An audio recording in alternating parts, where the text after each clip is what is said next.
Good morning, everyone. I'm Richard Winton with Over 50s Money.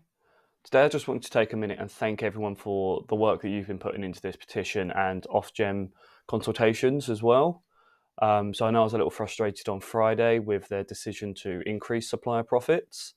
And I want to reassure you that I do have a plan going forwards. I've got our next steps lined up in my head, and I have questions for them. So I have a meeting with Ofgem tomorrow afternoon, and I'll be putting forward our next steps probably Thursday morning. So keep an eye out for a notification then. We've not lost this battle yet. We've hit a roadblock. So we've done. We've hit a speed bump, and there is more that we can do. I do still think this is reversible, and I'll tell you how we can do that on Thursday. But the point of this video is I just want to thank all of you for the hard work you've been putting in.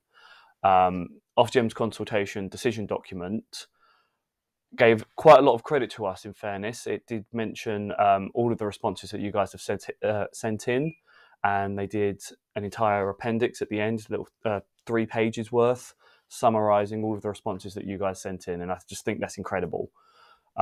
So generally, these Ofgem consultations receive somewhere between 5 and 15 responses, usually from energy suppliers and consumer groups. So like companies like my company or like Citizens Advice, they tend to respond.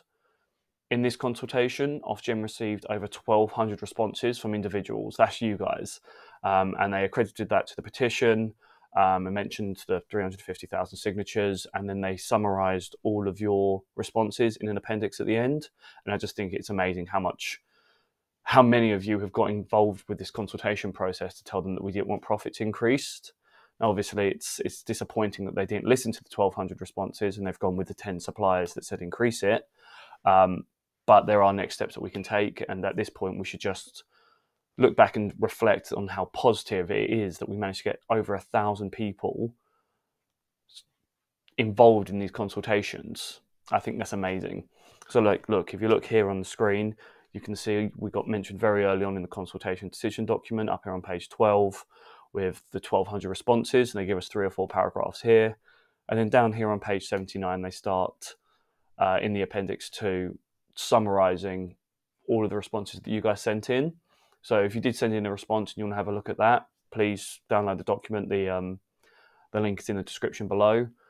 But I just think it's incredible the work that we've done, and I think we should all take a second just to be proud of that. As I said, I'll be back on Thursday explaining our next steps. I do think there's still things we can do. It's not lost yet. It is, as I said, very disappointing that they've taken this decision.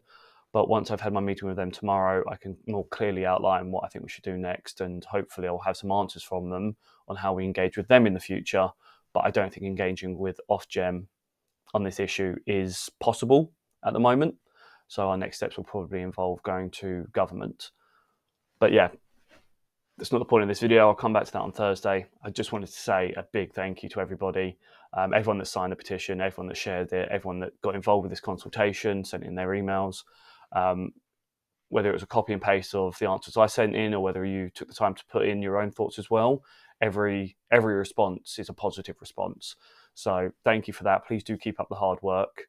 There'll be more consultations going forward that we need to get involved with, and there'll be further steps that we need to do. I know it's long and difficult, but together I do believe we can make the right changes here. So please keep up the great work. Thank you again.